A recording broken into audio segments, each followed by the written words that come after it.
Hindi basta urban legend lang ang mga aswang. Lalo na dito sa atin na malayo sa syudad. Maraming aswang nagkalat sa paligid dito. Naghihintay lang ng mapipiktima.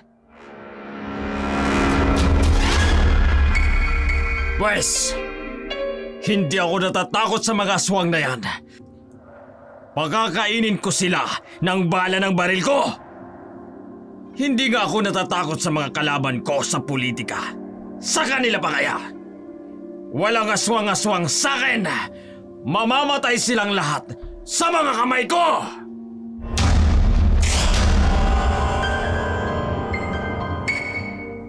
Kung totoo ang sinasabi mo, Ophelia, kailangan nating paghanda ng mga aswang na yan.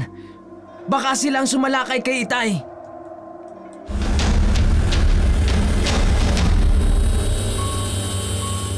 Ophelia, walang hindi gagawin ng isang ina para sa kanyang anak. Ikaw ang buhay ko, anak. Kaya kahit anong mangyari, naririto lamang ako sa tabi mo. Hinding-hindi kita iiwan. Isang mapagpalang araw po sa inyo, Dark Shadow. Itago niyo na lamang ako sa pangalang Lagring. Nang mapakinggan ko po ang inyong channel sa YouTube, agad na pumasok sa aking isipan ang kwento at karanasan ko na magpahanggang ngayon ay patuloy kong nararanasan tungkol sa aswang. Ang kwentong ibabahagi ko po sa inyo ay magsisimula noong kasalukuyang nangangampanya ng kapitan sa aming baryo. Mga 8 taon na ang nakalipas, hayaan niyo po akong isalaysay ko ang aking kwento. Ako po si Lazarus.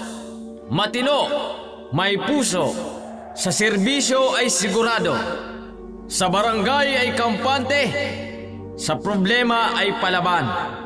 Pag si Lazaro ang kasama, lahat ay may laban. Lazarus! Para sa masa, para sa tao. Lazarus! Kandidato ng barangay ko. Iboto niyo na si Lazarus. Huwag nang mag-alinlangan. Boses mo'y maririnig pag siya'y inasahan. Ano ba naman yan? Ang aga-aga naman. Dumaan na yung nangangampanya na yan. Nakakabulakaw. Nakakainis. Ophelia? Gising ka na ba, Ophelia? Bumaba ka na at mag-almusal. Opo, inay. Bababa na po. Nakakainis talaga mga kandidatong yan eh. Oh, mukhang masama ang gising mo. Paano naman po hindi sasama ang gising ko? Kay aga-aga dumaan na naman yung jeep na nangangampanya. Ang ingay! Ganyan talaga sila, anak. Kapag kampanya, present. Kapag nakaupo na sa pwesto, laging absent. Ano pa nga ba? Nakakabwisit. O halika na, naghain na ako ng almusal, kumain na tayo. Para maaga tayong makakuha ng mga preskong tulingan sa pantalan. Opo, inay. Pagtitinda ng sinaing na tulingan ang ikinabubuhay ng mag-inang Lagring at Ophelia. Simula nang mamatay ang kanyang ama, yun ang naging pangunahing hanap buhay nila. Malapit nang magtapos si Ophelia sa kolehiyo sa kursong Bachelor of Science and Business Administration. Laking pasasalamat nila ni Lagring dahil nakakuha si Ophelia ng scholarship dahil sa kanyang katalinuhan. Malaking tulong yun para sa kanilang mag-ina. Pasensya ka na, anak, ha? Yan lang tinapa ang natira nating ulam. Nay, ang sarap kaya ng tinapa. Mas gusto ko pa nga itong ulam kesa sa hotdog. Tumatanda ka na nga. Noong bata ka pa halos maglulupasay ka sa iyak. Mabilhan ka lang ng hotdog. Noon po yun, inay.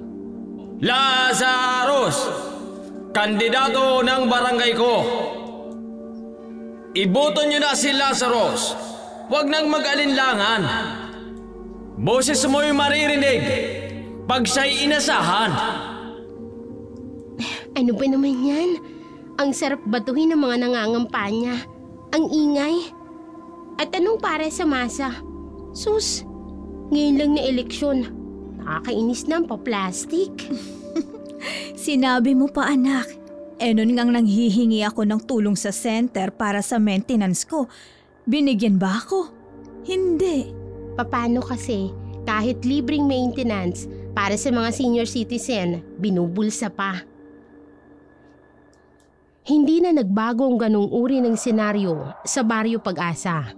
Halos araw-araw, tuwing 5:30, nagsisimula ng magronda ang isa sa mga kandidato para kapitan, si Lazaros. Marami sa mga taong hindi sang-ayon sa administrasyon niya dahil itinuturing nilang sugapa siya at walang malasakit sa baryo na kanyang sinasakupan. Dahil dito, hindi maiwasan ng mga tao na mainis sa kanya. Ay naku, ang tatanga na talaga ng mga tao dito sa Baryo Pag-asa. Kung pababalikin pa nila ulit sa pwesto yung si Kapitan Lazaros. Hindi malayo anak. Alam mo naman kung anong klaseng tao yang si Kapitan Lazaro. Oo, inay. Hinahawakan niya sa leg ang mga botante upang hindi makapalag. Oh, dahan-dahan ang pagpirat mo ng tulingin sa asin anak. Baka mamaya madurog naman masyado ang laman. Hindi na natin maibenta. Nakakainis kasi. Wala tayong magagawa. Hindi naman tayo pwedeng magprotesta dahil nakasangla ang lupa natin sa kanila. Sa balota na lang tayo babawi. Kakaltukin ko talaga ang ulo ng mga watcher na ilalagay nila sa akin kapag oras na ng butuhan. Ako rin anak. Akala mo kung sino ko makapag-utos ang mga kumag. Matagal nang inis ang mag-inang Ofelia at Lagring sa pamilya ni Lazaros. Ginigipit sila nito noong magkasakit ang ama ni Ofelia. Kaya napilitan silang isangla ang kanilang lupa bilang garantiya sa pagkakautang nila. Subalit, napakataas ng interes kaya nahirapan na silang tubusin ang kanilang lupa. Samantala, sa bahay ni na Lazaros, nagpupulong ang kanyang mga kaalyado sa balkonahe. Nang matapos ito, inis na hinila ni Lazaros ang kanyang anak papasok ng kanilang bahay. Hindi ka ba talaga nag-iisip, Alexander? Bakit ang dami-dami mo pang tanong kay Mayor? Pero tay, ang laki ng perang iniabot niya sa atin. Paano kung matalo siya dito sa nasasakupan natin? Kailan ba siya natalo sa baluarte ko? Kahit kailan. Hindi pa nangyayari yon, Alexander. Kaya anong ipinag-aalala mo? Pero tay, alam mo naman ang estado mo sa mga tao. Maraming galit sa atin. Huwag kang mag-alala. Ang mahalaga, ang pera. Ang laki ng pocket money na ibibigay niya sa atin. 300,000. Pero tay, nako, puro ka pero. Walang wala, walang pero-pero. Pagdating sa datong, yan ang tatandaan mo, Alexander. Ako ang kinakabahan sa inyo, tay. Ako ang ama mo, Alexander. Magtiwala ka sa akin. Walang makakaalam ng mga anomalyang ginagawa natin. Kaya nga dapat ako ulit ang maupo sa susunod na termino para tuloy-tuloy ang ligaya. Siya nga pala, itay. Kapag nakuha na ba natin ang pondo, sisimulan na ba natin ang pagpatrabaho ng bagong health center? Oo. Pero titipirin natin sa materyales. Dapat mas malaki ang take-home natin kaysa sa pondong ilalabas natin. Naiintindihan mo ba ako, Alexander? Gawan mo ng paraan yan. Opo, itay. Ako nang bahala. Si Alexander, ang kasalukuyang barangay treasurer sa Baryo Pag-asa.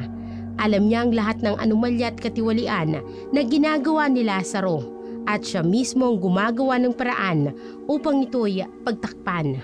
Isang araw, pumunta si Alexander sa Bagsakan, ang tawag ng mga taga-baryo, sa maliit nilang palengke.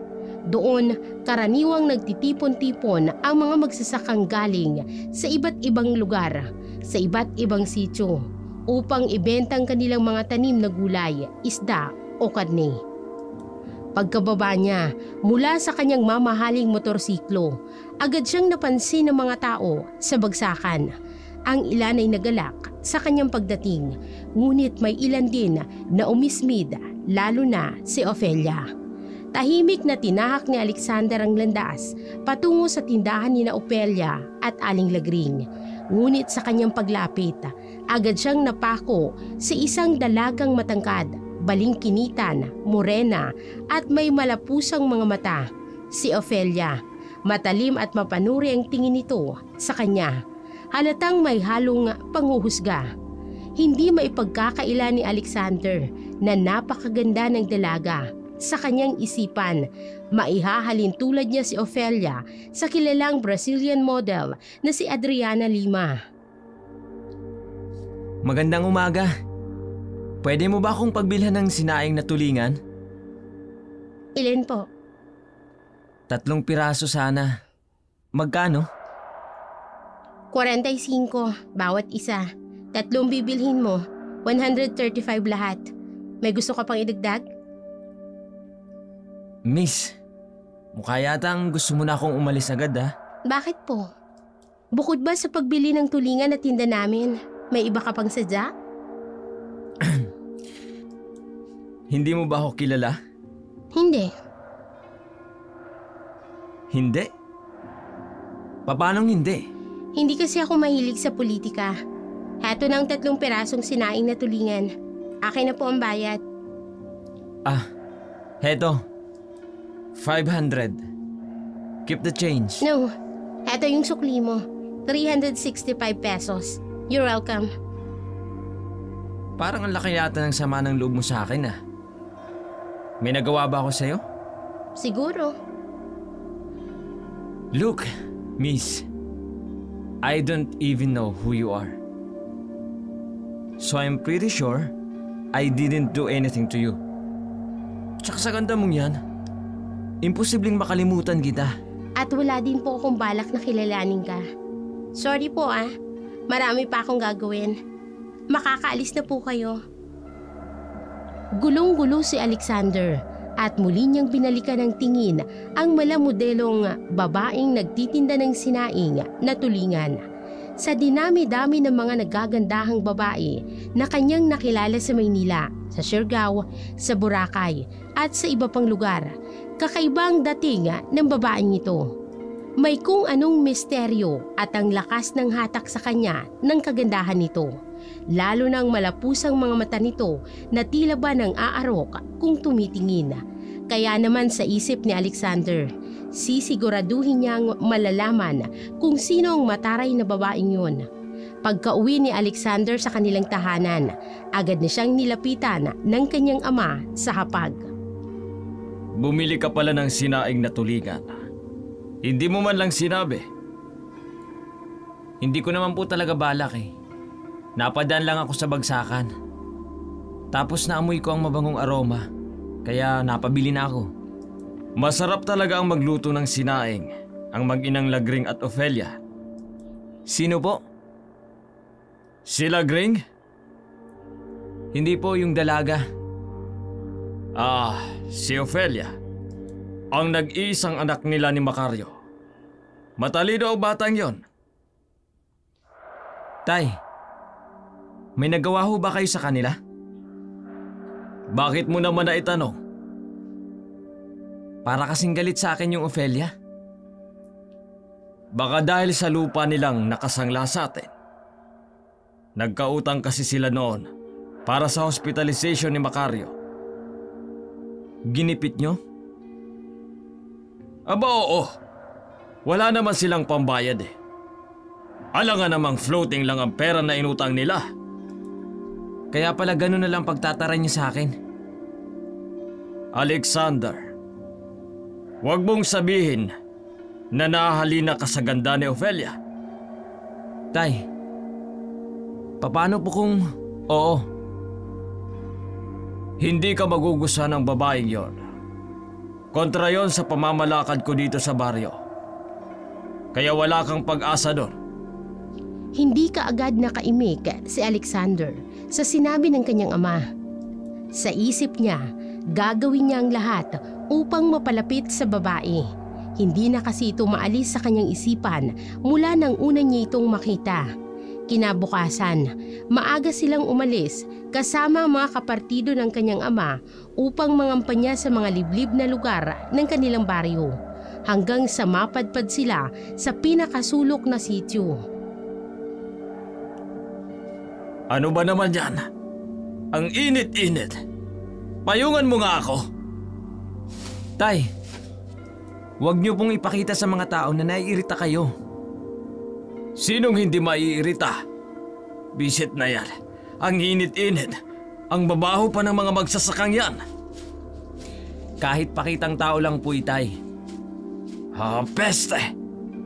Tapusin na kaagad natin ang pagkikipagplastikan natin dito nang makauwi na tayo. Mag-uumpisa na ang derby. Malaki ang pusta ko sa manok natin. Magbigay ho muna kayo ng speech. Oo na. Psst. Sumunod ka sa akin. Payungan mo ako. Ang init-init. Tay, ngumiti ka naman. Oo na. Magandang tanghali sa inyo mga minamahal kong taga-Baryo Pag-asa. Ako po si Lazaros. At bilang inyong kandidato, nais ko pong magbigay ng tunay na serbisyo sa bawat isa sa inyo. Ang kalusugan, edukasyon at kabuhayan ng ating komunidad ang aking mga pangunahing layunin. Magkakaroon tayo ng libreng konsultasyon, mas maraming programa para sa mga kabataan at mga proyekto sa kabuhayan upang matulungan ang bawat isa sa ating barangay. Hindi ko po kayo pababayaan. Ang inyong mga pangangailangan ay magiging aking prioridad. Magtulungan po tayo para sa mas maginhawang buhay at mas maliwanag na kinabukasan. Iboto ninyo si Lazaros ngayong eleksyon. Lazaros tayo! Maraming salamat po. At sana magtiwala kayo sa aking mga plano.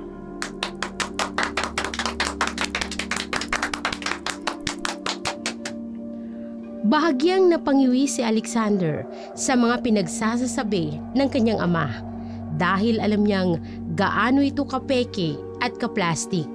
Alam niya ang mga ginagawa nitong mga anomalya, ang mga naglalakihang pasugalan at marami pang iba. Ngising aso itong umalis mula sa mga tao sa paligid bago sumakay ng kanilang mga motorsiklo. Samantala, sa bahay ng mag-inang Lagring, hindi mapigilan ni Lagring na itanong sa anak ang ginawa nitong pagtataraya sa anak ni Kapitan Lazaros.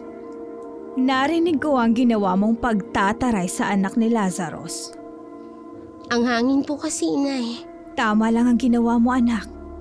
Para naman mabawasan ang kayabangan ng pamilyang yan. Nanlaki nga po yung mga mata niya dahil sa pagkabigla. Naniwala talaga ang bungol na hindi ko siya kilala. Hay nako, manang-mana din yan sa kayabangan ng ama.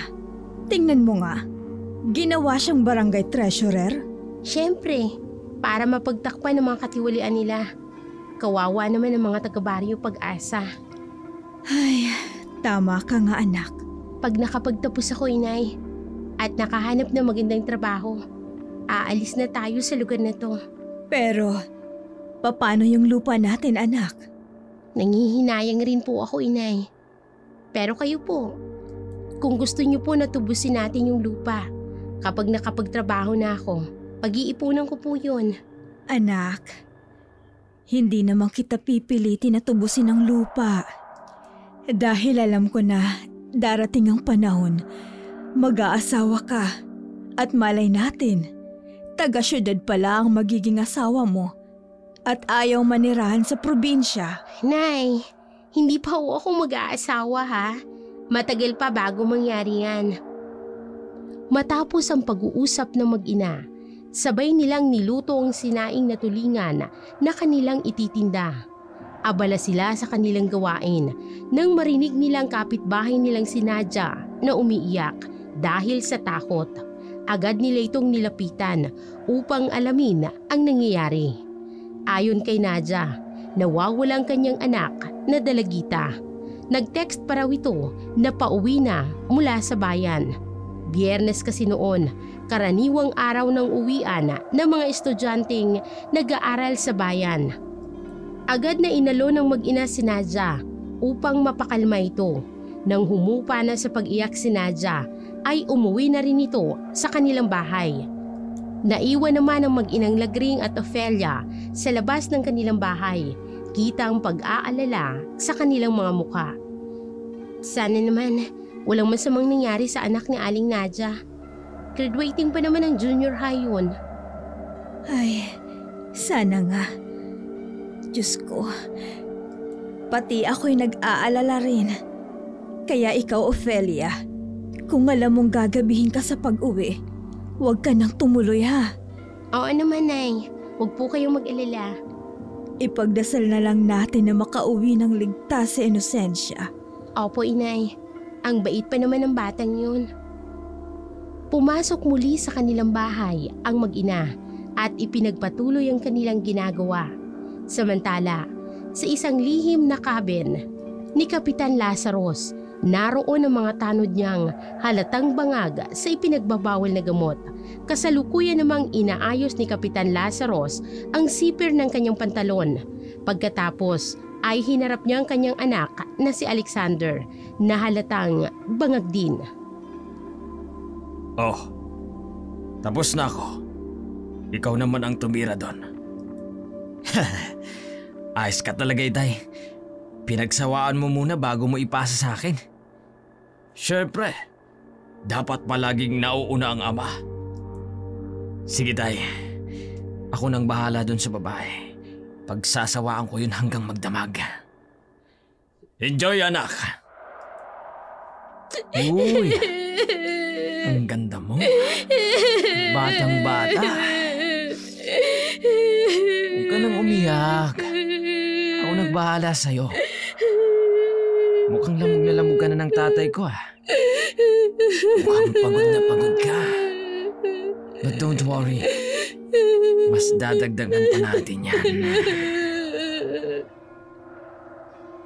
Sa pilitang pinadroga ni Alexander ang dalagang anak ni Nadia. Habang wala sa sarili ang dalagita, pinapagawa niya rito ang malalaswang gawain na lihim niya itong kinukuhaan ng video. Tuwang-tuwa si Alexander sa kababuyang ginagawa sa kaawa-awang babae. Matapos niyang gawin ang lahat ng kanyang balak, ikinulong niya ito sa cabin.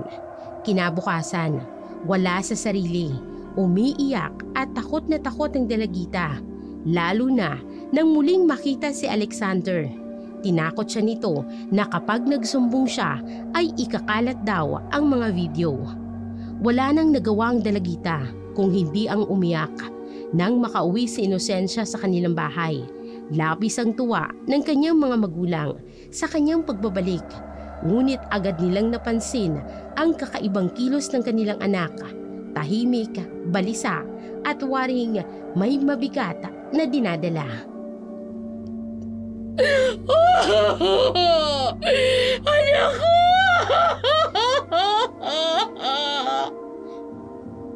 Diyos ko, anong nangyari? Anak, si Inosensya, natagpuan ang kanyang mga magulang. Nagpakamatay. Ano? Pero bakit daw po, Inay? Hindi rin nila alam, anak. Kaya hayan, nagsisisigaw habang umiiyak si Nadia. Kauuwi niya lang galing sa pagkawala niya. Tapos ganito ang nangyari. Nay, baka kung may masamang nangyari sa kanya nung araw na nawala siya. Baka nga, Ofelia. Diyos ko, kawawa naman ang bata. Pati na ang magulang niya. Wala man lang bang ginawang aksyon sina Kapitan Lazarus? Dumulog na ba sina Aling Nadia, Inay? Wala. Kaya nga masama ang loob ng mag-asawa. Wala talaga silang mga kwentong public servant, Inay. Sarili lang nilang iniisip nila. Wala silang pakialam sa mga taong nasasakupan nila. Nakiramay ang mag-inang Lagring at Ofelia sa pamilya ni Nadia. Hindi matatawaran ang sakit ng pagkawala ni Inocencia. Labis-labis ang hinagpis ng kanyang mga magulang. Kinagabihan, sa unang gabi ng lamay, dumating ang kapitana ng kanilang barangay, si Lazaros, kasama ang anak nitong si Alexander. Hindi mapigilan ni Ofelia ang mapairap, lalo na nang magtagpo ang kanilang mga mata ni Alexander. Hindi niya maipaliwanag kung bakit siya naaasiwa sa presensya nito. Hindi naman ito pangit sa katunayan. Gwapo at mistiso si Alexander, ngunit may kung anong bagay sa kanya na talagang hindi niya magustuhan. Hindi ko akalain na nandito ka rin. Natural, magkapit bahay kami. Ganyan ka ba talaga makipag-usap? Nga ano? Sarcastic? Kinakausap kita ng maayos. Hindi. Sa katunayan sa iyo lang. Ofelia? Tama, di ba? Alam mo ba na ikaw pa lang ang babaeng kumakausap sa akin ng pabalang? I mean, hindi ka ba nai-intimidate sa akin? Anak ako ng kapitan ng Baryo Pag-asa. Mister, heto oo, kape. Inumin mo. Para naman kabahan ka kahit konti. Iniinsulto mo ba ako? Bakit? Tinatamaan ka? Anak? Narito ka lang pala. Umuwi na tayo. Hindi pa tayo tapos, Ofelia. Oo nga. May part 2 pa ang kahihiyan mo. Hindi maiwasang umusok ang ilong ni Alexander sa galit at inis, lalo na nang makita niyang mapangahas ng ngiti ni Ofelia at ang mapangusgang tingin nito mula sa malapusan nitong mga mata. Sinundan niya ng tingin ng papaalis na dalaga, kasama ang ina nitong si Aling Lagring. Sa isip ni Alexander, hindi siya papayag na patuloy siyang bastusin ng dalagang yun. Samantala, pag-uwi ni na Ofelia at Lagring sa kanilang bahay, hindi na iwasan ni Aling Lagring na kausapin ang anak tungkol sa nangyari sa lamay ni Inocencia. Anak, tungkol sa nangyari kanina, mukhang galit si Alexander.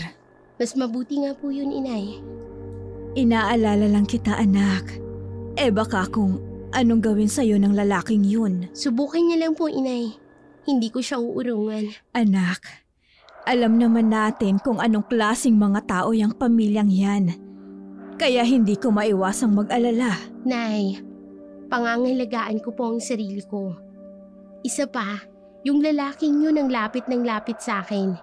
Hindi marunong makiramdam na ayaw sa kanya ng tao. Basta ba anak, mag-iingat ka. Wala akong tiwala sa lalaking yun.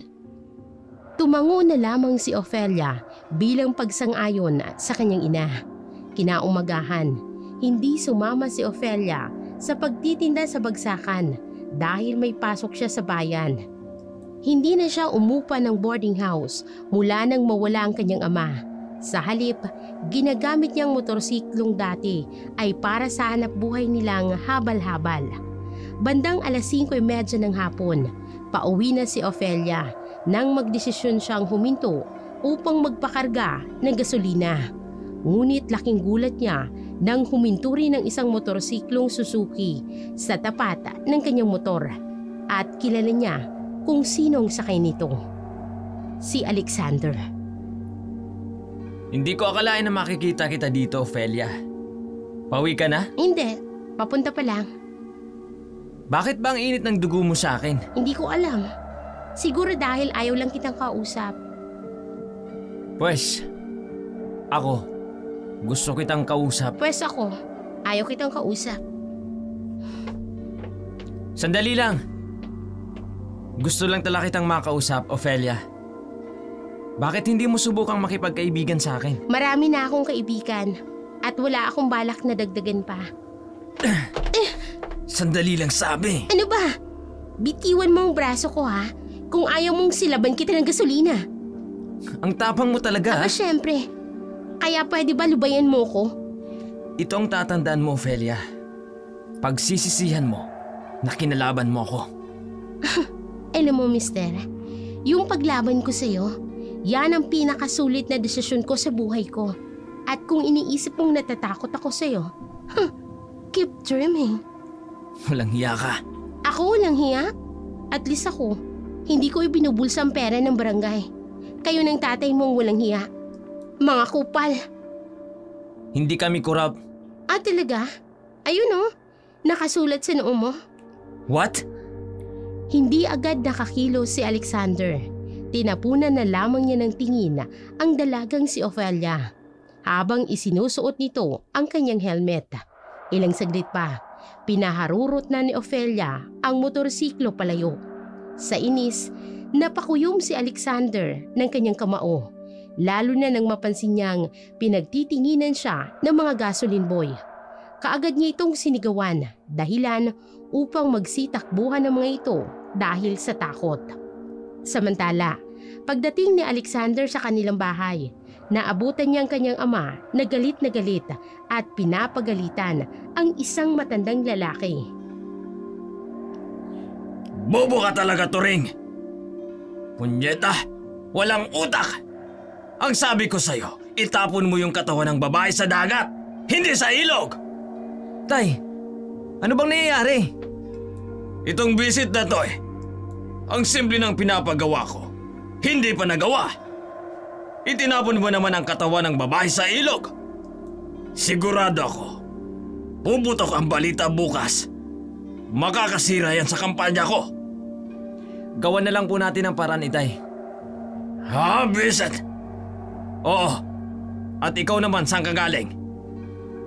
Kanina pa kita hinahanap dahil kailangan mo mag-release ng pera. Diyan lang po. Alexander, may nakakita sa'yo. May nag-report sa akin. Nahuhumaling ka raw sa anak ni Lagring. Tay, hindi naman. Sinasabi ko sa'yo, wala kang panama doon dahil matindi ang galit nun sa atin. Pero kung gusto mo, daanin mo na lang sa Santong Paspasan. Ipapadukot nyo? Tay, hindi ako papayag na gahasain nyo si Ophelia. Akin siya. Anak, mukhang hindi ka lang nahuhumaling kay Ophelia. Mukhang umiibig ka na. Wala akong pakialam sa kung anong nararamdaman ko, Itay.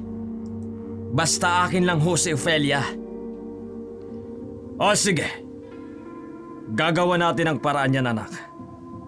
Mapapasayo ang babaeng yon. Talaga? Talaga, Itay? Oo naman.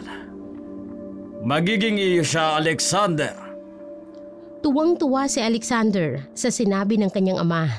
Alam niyang gagawan talaga nito ng paraan upang mapasa kanya si Ophelia. Samantala, sa bahay ng mag-ina, nadatna ni Ophelia ang kanyang inang malungkot na nakaupo sa may balkonahe. Halata sa mukha nito ang lungkot at mukhang kagagaling lamang sa pag-iyak. Nay, ayos lang po ba kayo?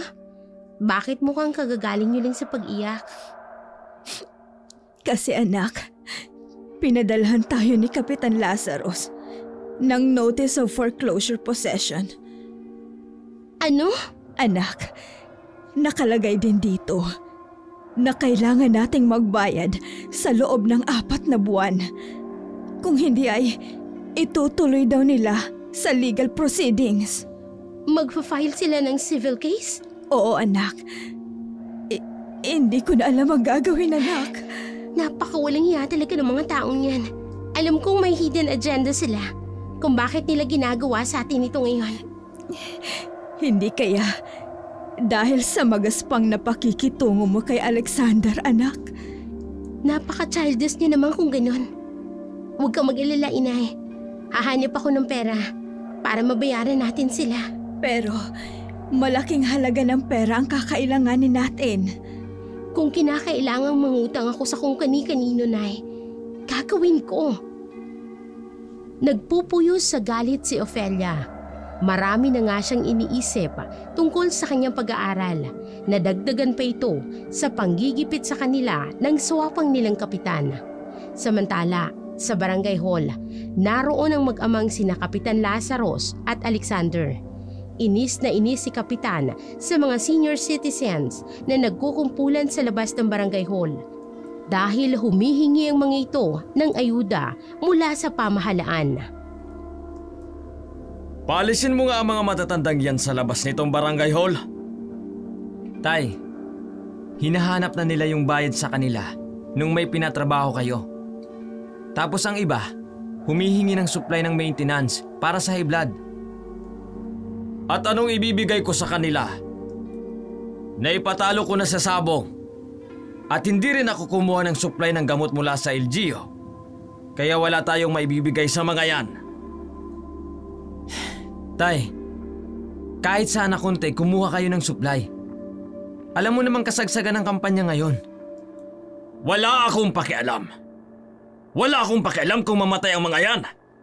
At saka hindi ko rin naman magagamit ang iba sa kanila. Dahil mga kulurong. Pero tay, gumawa ka ng paraan, Alexander! Paalisin mo ang mga senior citizen na yan sa harap ng barangay hall ko! Walang nagawa si Alexander kung hindi sundin ang kanyang ama. Sa pilitan niyang pinaalis ang mga kaawa-awang senior citizen. Ang iba sa kanila ay napaiyak dahil sa sama ng loob. Kinabukasan, pumunta ang mag-amang Lazaro sa tahanan ni Lagring at Ofelia. Kaagad na tinawag ni Lagring ang anak. Pagdating sa balkonahe, nakita ni Ofelia ang mag-ama. At kaagad na umasim ang kanyang muka. Taliwas naman ito sa magiliw at mayabang na ngiti ni Alexander. Ano ho ang sadya niyo sa aming kapitan?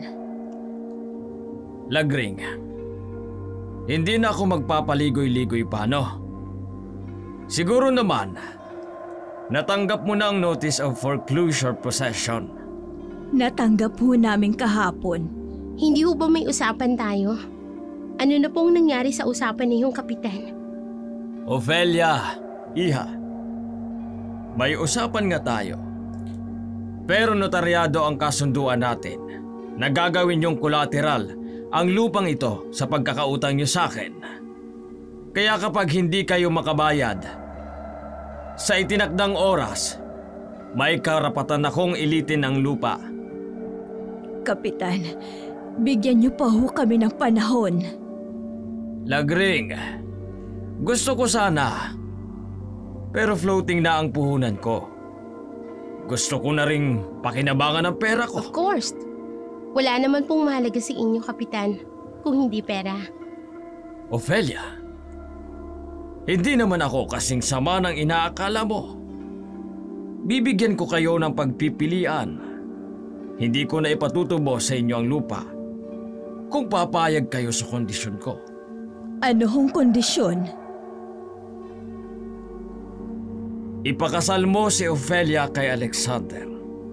Kapag nangyari yun, quits na tayo. Hindi na ninyo kailangang tubusin pa ang lupa. Hindi ako papayag. Ginawa mo nang ang collateral ang lupa namin. Tapos ngayon, ang anak ko naman, nuknukan ka talaga na kasamaan. Take it or leave it. Lagring, alam mo naman kung nasan ang bahay ko. Puntahan niyo na lamang ako kapag nakapagdesisyon na kayo. Galit na galit si Aling Lagring habang umiiyak. Wala namang pagsidla ng galit na nararamdaman ni Ofelia. Tila nabubuhay ang apoy ng puot sa kanyang dibdib. Lalo na nang makita niya ang pagngisi ni Alexander bago ito sumakaya sa motorsiklo nito na alam niyang galing sa kurakot ang ipinambili. Niyakap niyang kanyang ina na ngayon ay umiiyak sa galit. Anak, hindi ako papayag sa gusto nilang mangyari. Hindi kita ipambabayad sa utang. Huwag kang mag-alala, inay. Akong bahala. Papayag ako sa gusto nila. Ofelia, nababaliw ka na ba? Papayag kang magpakasal sa mayabang na lalaking yon? Anak, hindi biro ang pagpapakasal. Alam ko po, inay. Anak, Alam kong nabibigla ka lang. Huwag kang magpadalos-dalos. Magtiwala po kayo sa akin, inay. Alam ko ang ginagawa ko. Hindi alam ni Lagring kung anong naglalaro sa isipan ng kanyang anak. Ngunit ramdam niya ang kaba sa dibdib. Alam niyang hindi biro ang usaping kasal at ayaw niyang malagay sa alanganin si Ofelia. Subalit, hindi nagpapigil ang dalaga. Kinahapunan ng araw na yon, nagtungo sila sa bahay ni Kapitan Lazaros. Laking gulat ng mag-ama. Hindi sila makapaniwala na ganoon kabilis ang naging desisyon ng mag-ina. Kaya naman, agad din nilang pinag-usapan ng detalye tungkol sa kasal. Pagkatapos ng eleksyon, saka kayo magpakasal. Bakit hindi na lang natin gawin kaagad sa lalong madaling panahon, Itay? Graduating ako. Gusto ko sanang magtapos nila ang apelyido ko. Bakit pa? Ikakasal ka na sa akin. Hindi mo na kailangan na magtapos pa ng May pag-aaral. sarili akong pangarap at hindi ka kasali sa pangarap kong yun. Wala sanang bastusan. Magpasalamat ka nga, Ofelia, at mukhang matindi ang tama sa'yo nitong anak ko. Kapitan, tama ho ang anak ko. Huwag nating madaliin ang kasal. Hintayin nating makagraduate siya. Ilang buwan na rin lang naman. Itay, hindi naman po pwede ang gusto nila. Alexander, may punto din naman sila. Abala tayo ngayon sa paparating na eleksyon. Ayoko nang sagabal sa kampanya ko. Ang mahalaga naman alam na nating pumapayag sila sa kasunduang kasal. Nakakabwisit naman Ganito na lang. Total engaged naman na tayo. Gusto ko dito ka na tumira sa bahay namin, Ofelia. Ano? Hindi pwede. Bakit hindi pwede? Magiging asawa ko naman siya na Sige, pumapayag ako. Anak! Good. Mag-impake ka na, Ofelia. Susunduin kita sa bahay ninyo. Hindi makapaniwala si Lagring sa pagpahayag ng kanyang anak sa kagustuhan ni Alexander. Kita niyang walang emosyon ang mga mata ni Ofelia, habang kabaliktaran naman si Alexander na halatang sabik at masaya sa mga nangyayari. Habang pinagmamasdan nito ni Lagring, unti-unting lumalaki ang takot sa kanyang puso. Takot na maaaring sapitin ng kanyang anak sa puder ng sukab na pamilya ni Kapitan Lazaros. Pagka-uwi nila, sinundan pa rin sila ni Alexander. Dahil dito, hindi na napigilan ni Lagring ang sarili at kinausap ang anak. Umaasang mapipigilan pa niya ito bago tuluyang mahulog sa isang kapalarang hindi na siya mababawi. Anak, nakikiusap ako. Baka pwede mo pang baguhin ang desisyon mo. Huwag po kayong mag-alala, inay. Alam ko po ang ginagawa ko. Ako ang nag-aalala sa iyo, anak. Mga halimaw at ganid ang mga taong yun. Ayokong mapabilang ka sa pamilya nila. Nay, magtiwala po kayo sa akin. Pinalaki niyo po ako na matapang at matatagang loob. Kayo po ni Itay. Kaya huwag po kayong mag-alala. Kaya ko po ang sarili ko. Pero anak... Nay, makinig kayo sa akin. Alam ko po ang ginagawa ko. Alagaan niyo po ang sarili niyo. Uuwi pa rin po ako dito. Ofelia? Umiyak si Lagring habang hinahatid ng tanaw ang kanyang anak na ngayon ay lula na ng sasakyan ni Alexander. Malayo ang distansya mula sa kanilang tahanan patungo sa bahay ng sukab na mag-ama, kaya't hindi niya mapigil ang kaba at lungkot na bumabalot sa kanyang dibdib. Samantala, pagdating ni Alexander at Ofelia sa bahay ni Kapitan Lazaros, agad na bumungad sa dalaga ang napakaraming campaign materials na nakasabit at nakakalat sa paligid. Abala rin ang maraming tao sa kusina, tila naghahanda para sa isang malaking pagtitipon. Hindi napigilan ni Ofelia ang mapatingin sa mga taong naroon, mga payat at may edad na masigasig pa rin nagtatrabaho sa ilalim ng bubong ng mag-ama. May edad na ang mga taong yan. Pinagtatrabaho niyo pa rin? Malaki ang pagkakautang nila sa amin. Hindi nila kayang bayaran. Kaya yan, nagpaalila na lang sa amin. Ganun ba? Huwag mo nang pansinin ang mga walang silbi na yan. Halika na sa kwarto ko.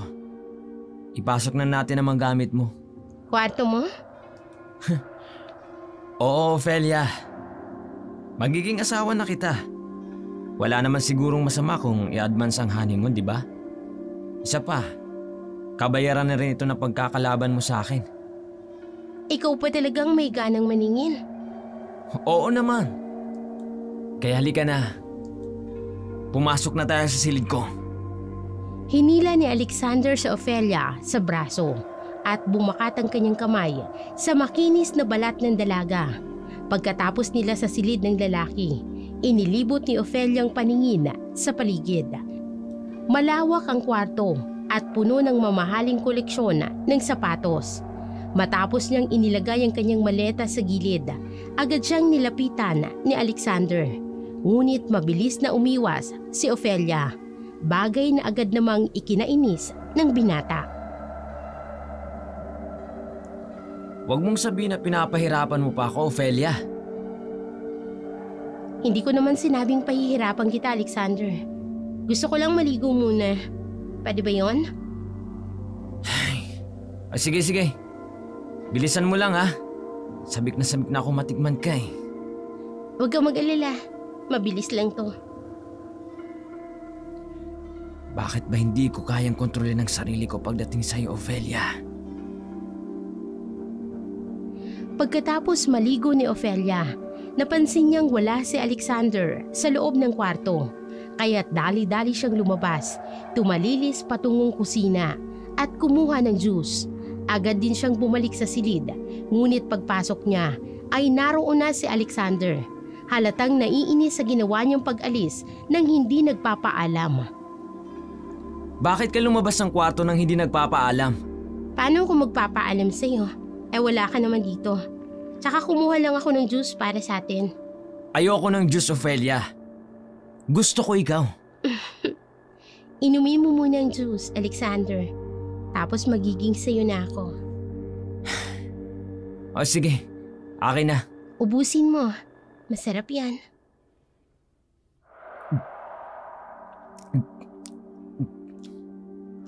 Ayan, nainom ko na lahat. Halika na dito, Ophelia. Sabik na ako eh. Teka, anong nangyayari? Bakit nahihilot? Nagdidilim ang paningin ko. Walang emosyon ang mukha ni Ophelia habang pinagmamasdan si Alexander na natumba sa sahig. Pinulot niya ang basong nabitawan nito sa carpeted floor at maingat na inilagay sa food tray. Pagkatapos, kinuha niya ang suklay at nagsimulang suklayin ang kanyang unat at itim na buhok. Kitang-kita ang galit sa kanyang mga mata. Ilang oras ang lumipas bago muling bumalik ang ulirat ni Alexander. Pagdilat ng kanyang mga mata, nakita niya si Ophelia na nakaupo sa gilid ng kama. Nakangiti sa kanya ng matamis. Anong nangyari? Bakit ako narito sa sahig? At wala akong damit? Alex, hindi mo ba naaalala? Ang alin? Tiyan mo ko sa sahig inangkin ng paulit-ulit. Nakatulog ka nga dahil sa pagod. Ano? Pero ang naaalala ko, umiinom ako ng juice na bigay mo. Ang sakit ng ulo ko. Uminom ka nga ng juice. Tapos may nangyari na sa atin after. Ganun ba? Oo. Teka nga, ikukuha kita ng damit mo. Siya nga pala. Gusto mo bang ipaghanda kita ng pagkain mo? Wow! Hindi ko akalain na napakaalaga mo pala, Ophelia. Siyempre naman. Magiging asawa mo na ako. Kaya dapat lang na maging maalaga ako sa'yo. Hindi inakala ni Alexander na may ganoong side si Ophelia. Ang buong akala niya'y mahihirapan siya sa dalaga. Ngunit laking gulat niya nang unti-unti itong lumambot at tila naging malapit sa kanya. Lumipas pa ang mga araw, lalo siyang nahulog sa karisma ni Ofelia. Napansin naman ito ni Lazarus. Nakita niya kung papaanong naging sunod-sunuran na lamang si Alexander sa lahat ng sabihin ni Ofelia. Isang bagay na hindi niya ikinatuwa sapagkat unti-unti niyang nararamdaman ang pagkawala ng kontrol sa kanyang anak. Ano kalokohan to, Alexander? Para ka ng tuta na sunod ng sunod kay Ofelia. Itay, malamang susundin ko siya. Siya ang magiging asawa ko eh. Kaya dapat lang nasundin ko siya. Pero hindi normal ang mga kinikilos mo. Para kang wala sa sarili mo. Huwag mo na lang akong pakialaman, Itay. But, hoy! Hindi ka pwedeng maging tuta lang ni Ofelia. Marami ka pang mga obligasyon sa akin. Marami tayong dapat linisin upang ako ang manalo sa eleksyon. Tinutulungan ko naman kayo, Tay. Tinutulungan? Halos hindi ka humihiwalay kay Ofelia. Kasi nga magiging asawa ko na siya. Basta! Tulungan mo ako sa mga gusot na pinaggagawa natin. Hindi na kumibo pa si Alexander. Ayaw niya nang humaba pa ang pagtatalo nila ng kanyang ama. Ni hindi rin niya maintindihan kung bakit hindi niya magawang tanggihan si Ofelia, lalo na kapag ginagamit nito ang malamodelo nitong ganda laban sa kanya. Talagang natutulala siya at natatalo sa tuwing ganoon ang ginagawa ng babae. Lumipas ang ilang linggo at dumating ang araw ng eleksyon. Abala ang lahat sa bahay ni Lazarus. Ginigipit nito ang mga botante upang matyak na siya ang kanilang iboboto. Anong nangyayari? Bakit napakadaming tao sa likod bahay? Sa pilitan silang kinuha ni Itay upang masiguro na siya ang iboboto ng mga ito bukas. Bakit? Wala bang kumpiyansa ang tatay mo na mananalo siya? Siyempre meron. Pero gusto niya lang makasiguro. Mahirap na. Baka masali siya ng kalaban. Madumi talaga kayong maglaro, no? Sa larangan ng politika, Ofelia, walang malinis na laro. Kahit pa ang mga politikong nag-claim na malinis sila, may itinatago pa rin silang dumi. Lihim na pinagmasdan ni Ofelia si Alexander habang tumatagal ang kanyang pananatili sa poder ng mga ito. Lalo niyang napagtanto kung gaano kasukab ang kanilang pagkatao, kung gaano sila kaplastik sa harapan ng mga tao. Isinama siya ni Alexander sa final briefing ng partido bago ang eleksyon. Tahimik siyang nakaupo sa tabi nito. Nakikinig lang sa talakayan. Kita niyang determinasyon sa mukha ni Lazarus at ng iba pang kaalyado. Ginawa nilang lahat upang masiguro ang kanilang pagkapanalo. Kinabukasan, araw ng eleksyon, abala ang mga tao sa pagboto. Nang isang kagimbal-gimbal na balita ang kumalat. Isa sa mga kagawad ng partido ni Lazarus ay natagpo ang patay sa harap mismo ng barangay hall. Kilalang aspiranting yon bilang isa ring sukab at abusado. Lalong nagnitngit si Lazarus sa galit at agad na ibinunto ng sisi sa kanyang kalaban sa politika. At sino naman ang gagawa nun? Walang iba kundi ang kalaban natin sa politika. Hindi pa nakontento sa pagpatay nila. Winakwak pa ang tiyan at kinuha ang lamang loob. Tay, hindi lamang yun. Pinagbibintangan rin tayo ng kalaban natin sa politika na tayo ang pumatay sa babaeng bangkay na natagpo ang palutang-lutang sa ilog.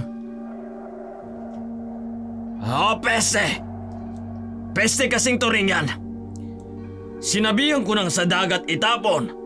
Sa ilog ibinagsak. Palibhasa, bobo! Ano na ang gagawin natin ngayon, Itay? Baka mamaya tayo ang isunod ng killer.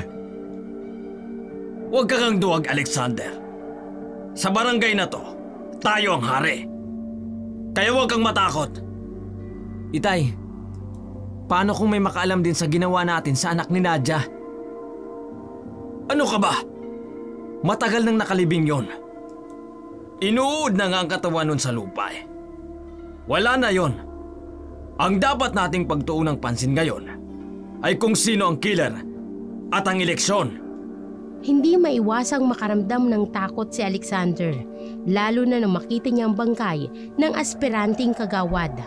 Nakasablay ang katawan nito sa gate ng barangay. Wakwak ang tiyan hanggang dibdib, walang lamang loob at nagkalat ang nilalangaw ng mga bituka sa paanan nito. Dilat ang mga mata na tila nakatitig sa kawalan. Agad na ipinilig ni Alexander ang kanyang ulo upang maitaboy ang karimari-marim na imaheng yun sa kanyang isipan. Mabilis siyang bumalik sa kanyang silid kung saan naroon ang kanyang magandang fiancé na si Ofelia. Gaya ng dati, naabutan niya itong may hawak na baso ng alak, nakangiti sa kanya ng matamis, tila walang nangyaring kababalaghan sa labas. Ang aga mo namang uminom. This is an early celebration. Care to drink with me? Sure. I think I need it right now. Maybe just a little drink to help quiet my thoughts. Of course. Here's your drink. Thank you. Napansin ko, mukhang masinsinan ng pinag-uusapan niyo ni Tito Lazaros. Yeah. Tungkol dun sa aspiranting namatay. What happened to him? That was brutal. Sino ang matinong taong gagawa ng ganun? Bakit? Wala ka pa bang napapatay? What? Anong klaseng tanong naman yan, Ofelia? Come on, Alex. Nagtatanong lang naman ako. Wala naman akong ibig sabihin. Wala pa. Okay. Teka. Bakit parang nakakaramdam ako ng pagkahilo? Hey, relaxed. You'll be fine. Siya nga pala. May meeting ako. Doon sa kaibigan kong attorney. Para saan? Para sa wedding natin. Di ba gusto mong madaliin ang kasal? Here's the documents. Pirmahan mo na. Talaga? Pipirmahan mo naman, di ba? Sige na, Alex. Pirmahan mo na bago ka matulog. Sige. Pipirmahan ko na. Akin ang ballpen at documents. Heto. Thank you so much, Alex. Ayan na. Napirmahan ko na. Matamis na ngumiti si Ofelia nang tuluyan ng mapirmahan ni Alex ang dokumentong inaakala nitong para sa kasal nila. Hindi nito alam na ito pala ay isang special power of attorney na ipinaasikaso niya sa kanyang kaibigan. Nakasulat dito na legal na inililipat ni Alexander sa pangalan niya ang lahat ng ari-arian nitong kinamkam nila mula sa maruming pamamalakad sa politika. Pinagmasdan ni Ofelia ang lalaki na ngayon ay wala ng malay. Nang araw ding yun, nagtungo si Ofelia sa bayan at dumaan sa Register of Deeds upang legal na mailipat ang mga ari-arian ni Alexander sa kanyang pangalan. Humingi rin siya ng mga affidavit mula sa kanyang kaibigan upang magsilbing backup documents na nagsasabing siya ang witness sa pagpirma ni Alexander sa SPA. Pagbalik ni Ofelia, nasilayan niyang pagkalito sa mukha ni Alexander na nagtataka kung saan siya nanggaling. Saan ka nanggaling? Nagising na lang ako nang wala ka. May dinaanan lang ako. Ayos na ba ang pakiramdam mo? Oo. Medyo nahilo lang ako kanina. May naalala ako eh. Hindi ko alam kung panaginip lang pero parang may pinirmahan ako. Panaginip lang yun. Tulog na tulog ka nang umalis ako kanina. Siya nga pala. Panalo si tatay sa election. Talaga? That's good news. Nasaan si Tito? Gusto ko siyang i-congratulate. Halika. Sasamahan kita sa kanya. Hindi, ako na lang. Mas gusto ko kasing makausap si Tito eh. Alam mo na, wala pa kaming naging pag-uusap ng kami lang. O sige, ikaw ang bahala. Basta, bumalik ka kaagad sa kwarto natin ha. Of course, Alex. Kagaya ng sinabi ni Ofelia, hinanap niya si Lazaro. Pero bago yun, dumaan muna siya sa bar counter upang kumuha ng mamahaling alak. Hindi naman siya nahirapang hanapin si Lazarus. Agad niya itong nakita sa beranda. Baka sa mukha nito ang labis na tuwa sa panibagong pagkapanalo sa eleksyon. Walang pag-aalinlangang lumapit si Ofelia sa kanya. Hi, Tito. Ofelia? Mabuti naman at nandito ka. Nabalitaan mo na bang ako ang nanalo sa eleksyon? Opo, Tito. Nasabi na po sa akin ni Alexander.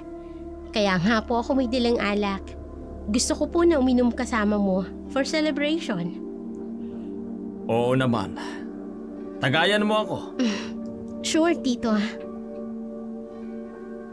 Alam mo nung una, hindi kita gusto para kay Alexander. Pero ngayon, nakikita ko na kung bakit kanya nagustuhan. Maliban sa maganda ka, matalino ka rin. Thanks, Tito, sa papuri. Masarap itong alak na to ah. Want some more? Sure.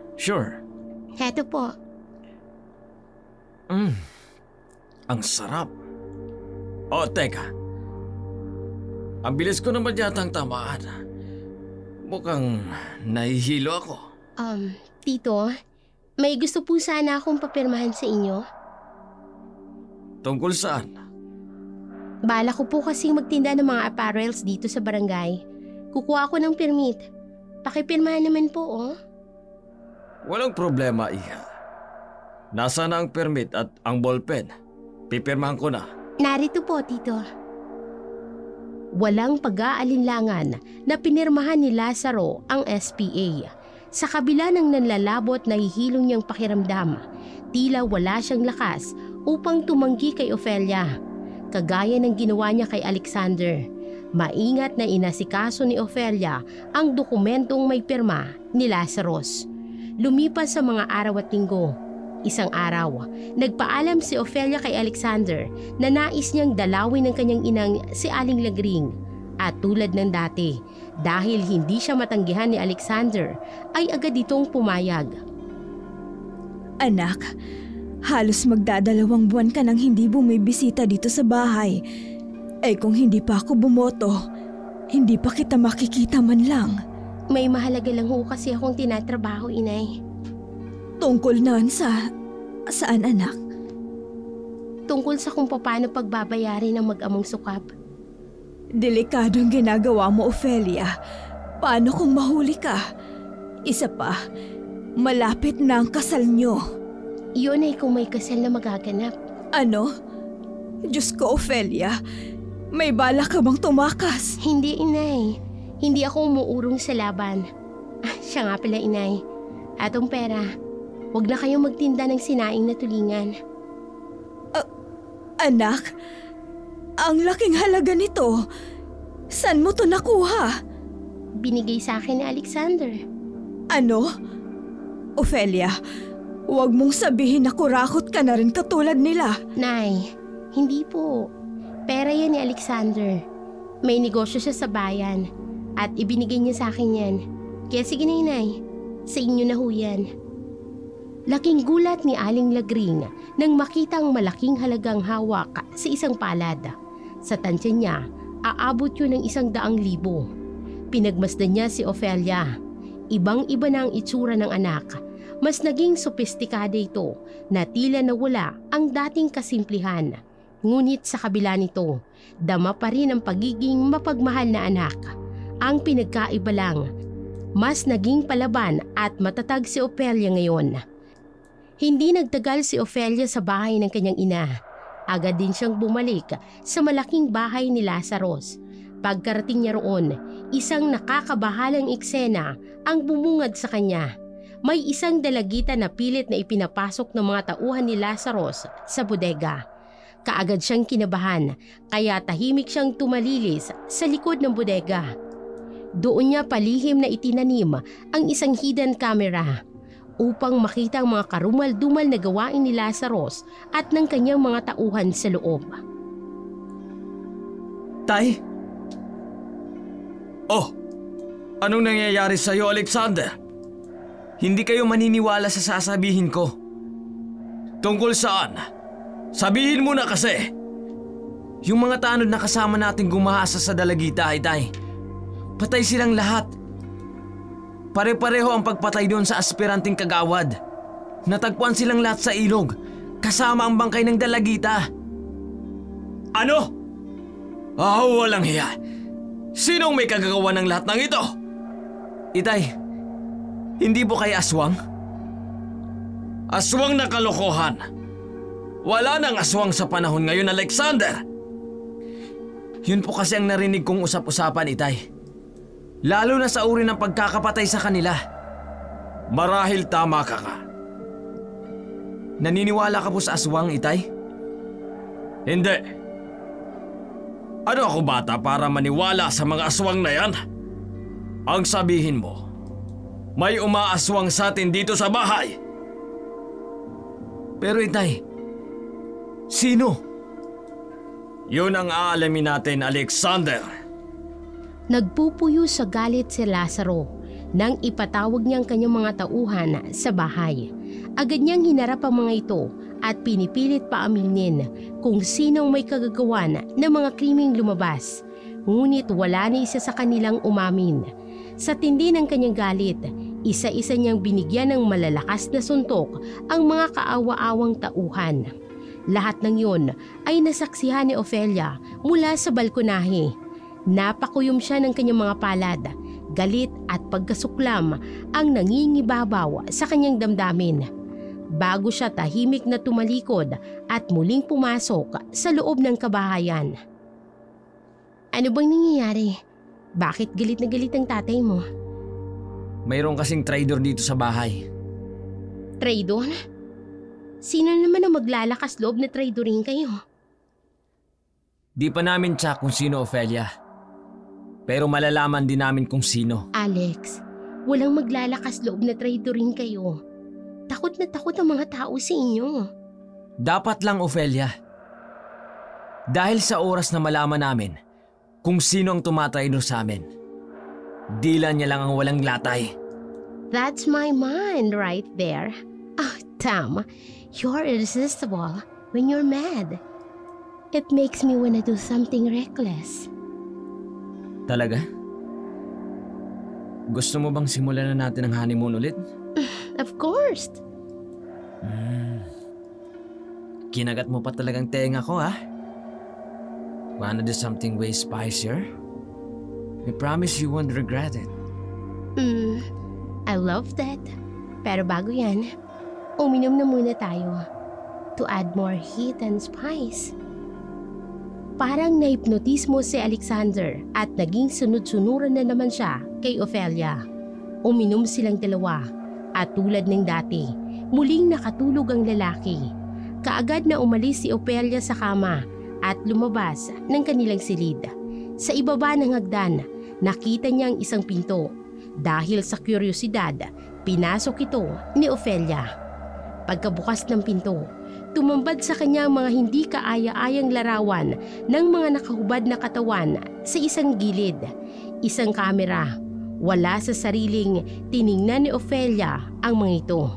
At doon niya natuklasan ang lahat ng kababuyan ng mag-ama. Agad niyang kinuhaan ang mga larawan ng kwarto at kinuha ang kamera bago siya mabilis na lumabas ng kwarto. Pabalik na sana siya ng kanilang silid ni Alexander nang bumungad sa kanya ang lasing na si Lazarus. Oh, Ofelia, narito ka pala. Hindi ko akalain na makikita kita ng ganitong oras. Kadalasan, nagkukulong lamang kayo ni Alexander sa kwarto. Swerte din talaga itong anak ko sa'yo. Ang ganda mo. Lasing na po kayo, Tito. Magpahinga na po kayo. Sandali lang, Ofelia. Tito, ang braso ko po.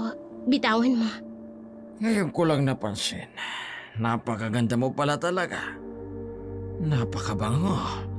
At napaka-sexy. Kaya pala baliw na baliw sa'yo ang anak ko. Tito, bitiwan niyo po ako. Patikim lang, Ofelia. Wala namang masama kung mag-share kami ng anak ko, di ba? Ginagawa naman namin yon sa mga dalagang dinudukot namin. Ano? Nakakadiri kayo. Bitiwan mo ko. Ang arte mo, halika dito! Sinabi ng bitiwan mo ko. Kinalmot mo ako sa tagiliran! Ang sakit! Heto pa. Dapat lang yun sa'yo. Manyakis ka. Sinipa ni Ofelia ng napakalakas si Lazaro sa muka. Dahilan para mawalan ito ng malay. Dumudugo na rin ang tagiliran ng matanda, dulot ng malalim na kalmot mula sa mahabang kuko ni Ofelia. Kinabukasan, laking gulat ni Alexander nang makita ang ama sa ganoong kalagayan. Agad niya itong ginising at tinanong kung anong nangyari. Bakit humantong sa ganoong sitwasyon? Ano ho bang nangyari sa inyo, Itay? Nakita ko na lang kayong narito sa sahig. Dumudugo ang tagiliran mo. May kulay violet din ang mukha mo. Hindi ko alam. Wala akong maalala. Ano? Hindi kaya sinalakay tayo ng kalaban kagabi? Mag-imbestiga ka. Hindi malayong tama ang hinala mo, Alexander. Tutulungan muna kitang tumayo. Kailangan magamot niya ang mga sugat mo. Aray ko. Ang sakit ng tagiliran ko. Hindi ako makagalaw ng maayos. Pilitin niyo, Tay. Ang laki niyong tao. Hindi ko kayo kayang buhatin. Idagdag pa ang laki ng tiyan mo. Gago ka. Gusto mo bang umbagin kita? Tay naman, nagbibiro lang naman eh. Bilisan mo na kasi. Ginamot ni Alexander ang kanyang ama na napapadaing sa sakit tuwing dinadampian ng gamot ang sugat sa tagiliran. Ngunit ang labis na ipinagtataka ni Alexander ay ang itsura ng sugat. Tila ito'y mula sa isang malalim at mahabang kalmot. Nangitim ang paligid nito at may mabahong amoy. Naguguluhan pa rin ang mag-ama kung sinong may kagagawa ng nangyari kay Lazarus. Sa kabila ng pilit na pag-alala ni Lazarus, wala siyang maaninag na detalye. Ang huli niyang natatandaan ay nag-iinuman siya kasama ang ilan sa kanyang mga kagawad. Visit. Ang sakit ng tagiliran ko. Parang hindi naman ito gumagaling, Alexander. Tay, sinunod na natin ang lahat ng sinabi ng doktor mo. Hindi nga gumagaling. Lalo pang ang lumalala eh. Hindi pwedeng ganito, Alexander. Hindi kaya kinukulam kayo? O kaya inaaswang? Alam mo, Alexander, sayang ang perang pinag-aral ko sa'yo sa Maynila dahil hindi mo naman ginagamit ang utak mo. Tito, totoo po ang mga aswang. Ano? Pati ikaw, Ofelia, naniniwala sa mga aswang na yan? Opo, hindi ba sa urban legend ang mga aswang? Lalo na dito sa atin na malayo sa syudad. Maraming aswang nagkalat sa paligid dito at naghihintay na mabibiktima. Pwes, hindi ako natatakot sa mga aswang na yan. Pakakainin ko sila ng bala ng baril ko. Hindi nga ako natatakot sa mga kalaban ko sa politika. Sa kanila pa kaya? Walang aswang-aswang sa akin. Mamamatay silang lahat sa kamay ko. Kung totoo ang sinasabi mo, Ofelia, kailangan nating paghandaan ang mga aswang na yan. Baka silang sumalakay kay Itay. Tumahimik ka, Alexander! Walang aswang at hindi aswang ang sumalakay sa akin, kundi kalaban natin sa politika. Hindi nga lang niya ako napatay. Nanatiling tahimik si Ofelia habang nagtatalo ang mag-ama tungkol sa kung sino nga bang sumalakay kay Lazarus. Wala na kasi talagang maalalang matanda sa mga nangyari. Kinabukasan, Hapon na noon nang dumating ang isang liham mula sa Register of Deeds. Nagtaka ang mag-ama dahil wala naman silang inaasahang sulat mula roon. Agad nila itong binuksan at ganoon na lamang matinding galit na naramdaman nila nang mabasa ang nilalaman nito. Hijo de puta! Paano nangyari ito? Paano nangyaring nalipat lahat ng ari-arian ko kay Ofelia? Hayop! Sa akin rin, Itay. Ang mga ari-ariang iniwan sa akin ni Mama. Nakapangalan na sa kanya. Oh, pendejo! Niloko tayo ng babae mo, Alexander! Mapapatay ko siya! Mapapatay ko ang babae mo! Magbabayad siya, Itay! Nasaan ang walang hiyang iyo di puta na babae yan? Ay tao sa labas. Tingnan mo ka. Itay, mga pulis. Ano? Paano nagkaroon ng mga pulis sa labas ng bahay natin? Lazarus, Alexander, may mga pulis sa labas. Uhulihin kayo sa salang murder, kidnapping at rape. At dahil minor de edad ang mga ginahas at pinatay nyo, maituturing yan na special complex crime. Meaning, habang buhay na pagkabilanggo na walang posibilidad na parole. Walang hiya! Linano mo ang lahat ng ito. Wala kang ebidensya! Marami akong ebidensya, Lazarus. Mula sa mga videos, confession ng mga tauhan mo, lahat yun meron ako. Hayop ka! Papatayin kita, Ofelia! Ninakaw mo ang lahat ng ari-arian namin! Bakit? Ganyan din naman ang ginawa niyo sa mga kaawa-awang magsasaka dito. Na no read, no write. Sinamantala niyo ang pagiging mangmang nila para sa pansarili ninyong interes. Binabalik ko lang ang ginawa niyo. Hindi pa tayo tapos, Ofelia! Magbabayad ka! Itay, anong gagawin natin? Tumakas tayo, anak. Sa likod bahay tayo dadaan. Halika na! Kaagad na ipinaalam ni Ofelia sa mga pulis na tinangkang tumakas ng mag-ama. Agad namang rumisponde ang mga otoridad at sinimulang habulin ang mga ito. Ngunit hindi na nakapaghintay pa si Ofelia. Nang tuluyan ang bumalot ang dilim, siya na mismo ang sumunod at naghanap sa mag-ama sa masukal na bahagi ng gubat. Bilisan mo ang pagmamaneho ng motor mo, Alexander. Oh! Anong nangyari? Bakit biglang tumigil ang motorsiklo mo? Naubusan ng gasolina, Itay. Oh, pendejo! Hindi tayo dapat maabutan ng mga pulis. Tay, siguradong gumagawa na sila ng manhunt operation ngayon upang hulihin tayo. Kasalanan mo ang lahat ng ito eh. Kung hindi ka sana na humaling sa lintik na Ofelia na yan, hindi sana tayo nagkandaleche-leche ng ganito. Tay, hindi ko naman alam na may plano palang babaeng yun. Tingnan mo ang nangyari. Hinahabol tayo ng mga pulis. Nawalan pa tayo ng kayamanan. Sayang lahat ng mga pinaghirapan ko sa pwesto ko ng halos 2 dekada. Tama na ho, Itay. Sa kanyo na ako sisihin. Ang mahalaga, makaalis tayo dito.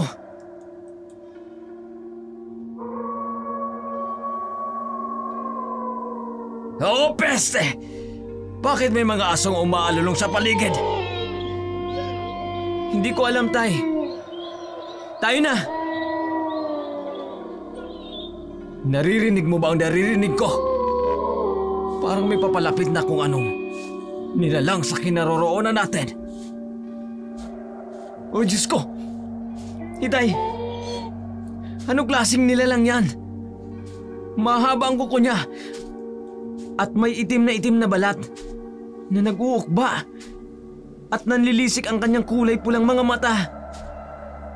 Tama na ang pagbibigay mo ng description, Alexander. Tumakbo na tayo! Opo, Itay! Takbo, Alexander! Bilisan niyo, Itay! Hindi niya tayo nilulubayan! Takbo, anak! Tinakbo ng mag-ama ang masukal na gubat. Walang pakialam. Kahit may sugat sa tagiliran si Lazarus, ang tanging laman ng kanilang isipan ay makatakas mula sa nilalang na humahabol sa kanila. Ngunit dahil sa dilim, hirap silang makita ang daan. Ganoon na lamang ang sindak nila nang biglang tumambad sa harapan nila ang nilalang at walang pag-aalinlangang hinampas sila ng isang malaking kahoy sa ulo, dahilan upang mawalan sila ng malay. Nagising na lamang ang mag-ama na nakagapo sa mga kamay at paa sa loob ng isang lumang kubo sa gitna ng gubat. Pilit silang kumakawala, ngunit hindi sila makaalis. Muling nanumbalik ang matinding takot sa kanilang dibdib nang bumukas ang pinto. Pumasok ang nakatatakot na nilalang na may nanlilisik na mga mata habang nakatitig sa kanila. Anong klaseng nilalang ka? Pakawalan mo kami rito! Dahil sa oras na makawala kami rito, tatantarin ko ng bala ang katawan mo! Itay, aswang siya. Hindi siya tao. Marahil siya ang pumatay sa mga tauhan natin. Hindi niyo ba ako nakikilala? Anong? Ophelia? Ako nga, Lazarus. Alexander. Oh, bakit ganyan ang mga tingin niyo sa akin? Para kayo nandidiri. Nakakadiri ka talaga. Hindi ko akalaing aswang ka pala. Ginayuma mo ba ako? Kaya ako na humaling sa'yo? Ang kapal naman ng apog mo, Alexander. Hindi kita ginamitan ng gayuma. Dahil alam ko naman kung gaano ka nananabik sa ganda ko. Kaya nga parang asong ulol ka na sunod ng sunod sa akin, hindi ba? Pinagsisisihan kong nakatapa ka sa pamamahay kong halimaw ka! Sino sa atin ang halimaw, Lazarus? Ako? Ikaw? Dahil baboy ka, mandarambong, kurakot, walang puso. Marami kayong binaboy na kabataan. Kaya oras na upang pagbayaran ninyo ang lahat. Anong gagawin mo sa amin? Kukunin ko lang naman sa inyo ang natatangin niyong kaligayahan. Unang mga ari-arian ninyo. Pangalawa, ang kakatihan ninyo. Ah, anong ibig mong sabihin? Maglalaro tayo. Alam niyo naman siguro ang laro nga. Russian roulette, hindi ba? Hindi. Nababaliw ka na, Ophelia. Hindi ka lang isang aswang. Baliw ka pa. Kayo ang mas baliw. Ang sarap niyo palang panoorin na mag-ama. Nababahagang buntot sa takot. Hindi kami papayag na paglaruan mo lang. Wala pang nilalang ang pwedeng maglaro sa amin. Eto na nga ako, oh. Pinaglalaroan ko na kayo. Pinapaikot ko kayo sa mga palad ko nang hindi niyo alam. Ngayon, for the exciting part, bibigyan ko kayo ng isang revolver. May 6 na chamber. Bawat isa sa inyo, paiikutin ng cylinder at itututok ito sa ulo ninyo. Pero syempre, hindi nyo alam kung nasan yung bala para mas exciting. Diba? Walang hiya kang babae ka! Mierda! Kung hindi sana kayo tumakas sa mga pulis, hindi na sana tayo aabot sa ganito. Susuko na kami sa mga pulis, Ophelia. Pakawalan mo na kami. Oops! Sorry. Gusto ko nang maglaro eh. Kaya haya ng revolver. Sino sa inyo ang mauuna? Ay, sorry. Nakalimutan ko. Pakawalan nga pala ang mga gapos ninyo. Nanginginig sa takot ang mag-amang Alexander at Lazarus habang nakatingin sa revolver na nakapatong sa gitna ng mesa. Nasa magkabilang dulo sila ng mesa at sa gilid nakatayo si Ophelia na may malupit na ngisi sa labi. Kaagad na kinuha ni Lazarus ang revolver, itinutok kay Ophelia at kinalabit ang gatilyo nito. Ngunit walang balang lumabas. Tumawa si Ophelia at ang tunog ng kanyang tawa ay lalong nagpatindi ng takot ni Alexander. Ang mga kamay ni Lazarus ay nanginginig habang unti-unting binibitawan ang revolver.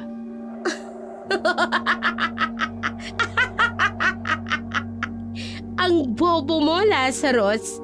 Pinapadali mo lang ang buhay ninyong mag-ama. Ngayon, meron na lang kayong 4 na ikot ng cylinder.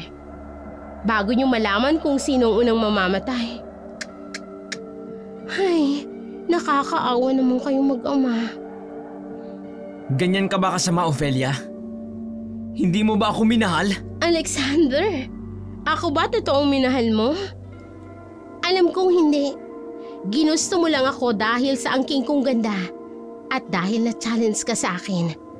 At ako pa ang masama. Kumusta naman ang mga pinatay niyong mga dalakita? Ninakawan ninyo ng mga lupain. Pakawalan mo kami! Susuko na kami sa mga pulis! No? Umpisahan na ang laro. Ikaw ang mauuna, Alexander. Hindi! Gagawin mo?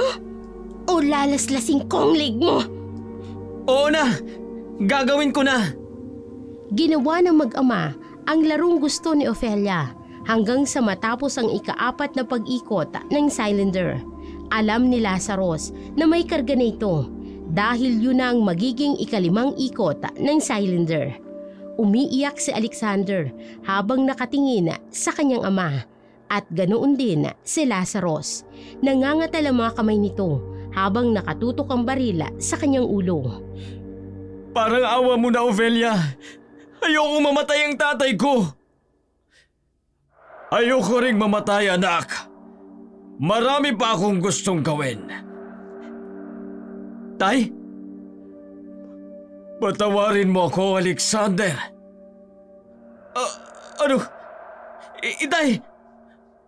Bakit mo itinututok sa akin ng baril? Patawad, anak. Pinatay mo ang anak mo? Ibang klase ka, Lazarus. Hindi ko pa gustong mamatay, Ofelia. Kaya kahit sino, isasakripisyo ko. Mabuhay lamang ako. Kawawa ka naman, Lazarus. Nakakaawa kang nilalang. Ano na ang balak mong gawin sa akin ngayon? Pahihirapan mo rin ba ako? Oo. Puputulin ko ang kamanyakan mo. Oh, hindi! Nag-anyong halimaw ka ulit! At hindi! Ngayon, wala ng pagkalalaki mo! Hindi! Pinutol ni Ofelia ang pagkalalaki ni Lazarus at hindi magkandamayaw si Lazarus sa sakit. Samantala, natagpuan ng mga pulis ang mag-ama sa lumang kubo sa gitna ng gubat, ngunit wala roon si Ofelia. Na-recover din ng mga pulis ang revolver na ginamit ni Lazarus sa pagpatay kay Alexander. Bitiwan niyo ako, sabi ko! Sububo ka na, sir! Bitawan niyo ako, sabi ko! Ang walang hiyang si Ofelia ang may kagagawa ng lahat ng ito. Aswang ang babaeng yon. Niloko niya kaming lahat. Siya ang dakpin ninyo at hindi ako! Tawad ninyo ako! Ano ba?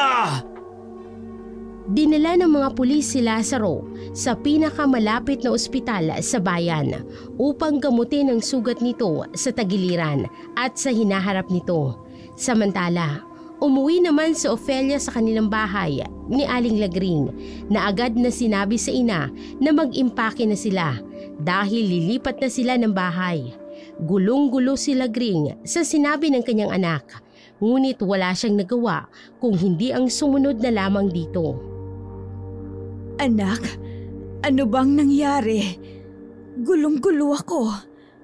Una, napabalitang tumakas sa mag-amang Lazarus at Alexander. Tapos nahanap. Pero patay na si Alexander dahil pinatay ni Lazarus. Tapos ngayon, bakit tayo lilipat sa bahay na to? Atin ang bahay na ito, Inay. Ano? Anak, paanong nangyari yun? Hindi pa naman kayo ikinasal na Alexander. At ngayon ay patay na siya. makukulong pa si Lazarus. Inilipat nila lahat ng ari-arian nila sa akin, inay. Kaya sa akin ang lahat ng ito. At ang mga lupaing kinamkam nila sa mga magsasaka. Ibabalik ko yun sa kanila. Diyos ko, anak. May kinalaman ka ba sa nangyari sa mag-ama? Inay, huwag po kayong mabibigla. Pero mayroon akong maitim na sikreto. Ano yun, Ofelia? Noong nagtungo ako sa Capiz para sa OJT ko, napadpad kami sa isang liblib na lugar. Sumama ako sa isa kong kaklase, Nay. May ginawa sila sa akin doon. Ginawa nila akong aswang. Ano? Diyos ko, anak. Bakit hindi mo sinabi sa akin ang lahat? Kasi ayokong mag-alala po kayo.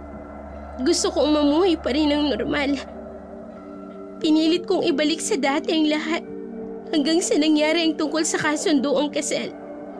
At natuklasan ko ang mga kahayupang ginagawa ng mag-ama. Inay, pinagtangkaan po ako ni Lazarus at nagpapasalamat ako dahil kaya kong ipagtanggol ang sarili ko. Nagpapasalamat din ako sa Diyos dahil hindi niya ako pinabayaan. Anak, ikaw ba ang pumatay sa mga tauhan nila at sa aspiranteng kagawad? Opo, inay. Pero hindi ko po kinain ang lamang loob nila. Itinapon ko po yun sa dagat. Gusto ko lang pagbayaran nila mga kahayupang ginawa nila. Anak, hindi ko alam na napakabigat pala ng pinagdaraanan mo. Nay. Pero, huwag kang mag-alala. Hindi kita iiwan, anak. Magbabagong buhay tayo. Maraming salamat, inay. Ofelia, walang hindi gagawin ng isang ina para sa kanyang anak. Ikaw ang buhay ko, anak. Kaya kahit anong mangyari, naririto lamang ako at hindi kita iiwan, anak. Matapos ipagtapat ni Ofelia ang madilim na sikreto sa kanyang ina, magkasama nilang sinimulan ang bagong buhay. Ipinalibing nila ang katawan ni Alexander. Pagkatapos, sinimulan nilang linisin at iparenovate ang bahay ni Lazarus. Isa sa mga unang hakbang ni Ofelia ay ang ibalik ang mga lupang kinamkama ng mag-ama sa mga magsasaka. Labis-labis ang pasasalamat ng mga ito kay Ofelia. Samantala, sa loob ng kulungan, nakapiit na si Lazarus. Unti-unti niyang nararamdaman ang takot at panghihina, lalo na't tila impyernong dinaranas niya sa kalupitan sa loob ng bilangguan. Bitiwan niyo ako! O, tadyakan niyo pa! Maawa na kayo sa akin. Hinang-hina na ako. Patayin niyo na lamang ako. Huwag niyo na akong pahirapan pa. Patayin niyo na ako! Manya ka, di ba? Pwes, dito, mararanasan mo ang ginawa mong kahayupan sa labas. Sige! Manyakin niyo ang matandang yan! Hindi! Huwag! Tulog! Tulungan niyo ako! Huwag kayong lalapit sa akin! Layuan niyo ako! Lumayo kayo! Ngunit nagtawanan lamang ang mga kasamahang preso ni Lazarus bago siya pinagsamantalahan. Tumutulo ang sipon at luha ni Lazarus dahil sa sobrang pag-iyak. Hindi niya akalain na sasapitin niya ang ganoong klase ng buhay. Kinabukasan, may dumalaw kay Lazarus. Anong ginagawa mo dito? Aswang ka! Gusto ko lang makita ang kalagayan mo, Lazarus. Buhay ka pa pala. Hayop ka, Ofelia. Kung nalaman ko lang ng maaga na isa kang aswang, matagal na sana kitang pinatay. Pero hindi mo nalaman. Kaya akong naging karman yung mag-ama. Dahil sa'yo, pinatay ko ang anak ko. Bobo ka ba? Ikaw ang pumatay sa sarili mong anak dahil gahamang ka at wala kang puso. Tapos isisisi mo sa akin? Patayin mo na lang ako, Ophelia. Kainin mo na ang lamang loob ko. Wala akong pakialam. Tapusin mo na lang ang paghihirap ko. Hindi, Lazarus. Mabubulo ka sa bilangguan. Pagbabayaran mo ang lahat ng kasalanan mo. Siya nga pala, ipinapasabi ni Aling Nadia, sana raw mapunta ka sa impyerno dahil sa ginawa mo kay Inosensya. Ophelia, parang awa mo na. Patayin mo na lang ako, Ophelia! Umalingaw-ngaw ang boses ni Lazarus. Iniwan naman ito ni Ophelia habang naglulupasay sa iyak. Agad na dinala ito ng mga jail guards pabalik sa selda nito. Nang mga sumunod na araw, habang nagkakape si Ophelia, narinig niya ang kanyang ina na sinabi nitong sumunod siya sa sala dahil kailangan niyang mapanood ang balita. Anak, nagpakamatay si Lazarus. Tingnan mo nga naman itong si Lazarus. Wala talagang payak. Pinatay niya na ang anak niya. Pagpapakamatay rin lang naman pala sa kulungan. Nagbayad ng mag-ama sa mga kasalanang ginawa nila, anak. Ano pa ang balak mo ngayon? Kalilimutan natin lahat, inay. Magbabagong buhay tayo ulit. Itatama natin ang kabaluktutan ng mag-ama gamit ang kayamanang kinuha ko sa kanila. Paano ang pagiging aswang mo? Hindi ba tayo hahanap ng lunas? Wala nang lunas ang sumpang ito, inay. Ang tanging gagawin ko lang ay pag-aralan kung paano kontrolin ang sumpang ito. Pero kung may mga tao ulit na inaapi, hindi ako mangingiming gamitin ang sumpang ito upang makatulong. Nalulungkot ako sa nangyari sa iyo, anak. Pero natutuwa rin ako dahil napakatatag mo. Hindi mo hinayaang lamunin ka ng takot at panghinaan ng loob. Dahil nariyan ka po, inay, na sandalan ko at ang puong may kapal. Nakapagtapos ng pag-aaral si Ophelia na may mataas na karangalan. Lumipas sa mga taon ay pinilit siya ng mga tao na tumakbo sa politika bilang kanilang kapitana. Nanalo si Ophelia at katulad ng kanyang ipinangako sa kanyang ina, itinawid niya ang baluktot na pamamahala ng matagal na panahon ni Lazarus. Ngayon, maunlad na ang maliit na baryo na noon ay puno ng takot at masaya na rin ang mga tao sa kanilang komunidad na nabubuhay ng walang takot at pag-aalinlangan sa ilalim ng bagong administrasyon. Sa kabila ng lahat ng yun, sa isip ni Lagring, kahit na tinatawag ng kalikasan ng kanyang anak na maging isang aswang, ang puso ni Ophelia ay puno ng kabutihan. Alam ni Lagring kung gaano kalaking sakripisyo ni Ophelia sa paglaban at pagkontrol ng sumpang bumabalot dito. Tuwing kabilugan ng buwan, pinagkakasya na lamang ni Ophelia ang sarili sa pagkain ng hilaw na karne ng hayop upang hindi lumabas ang kanyang tunay na kalikasan. Mas pinili na lamang ni Ophelia na huwag mag-asawa upang hindi maipasa ang sumpa ng pagiging aswang sa kanyang magiging anak. Sa halip, nag-ampon siya ng isang sanggol na binabaliwala ng kanyang mga magulang. Hanggang dito na lamang ang aking sulat. Lubos na nagpapasalamat, Lagring.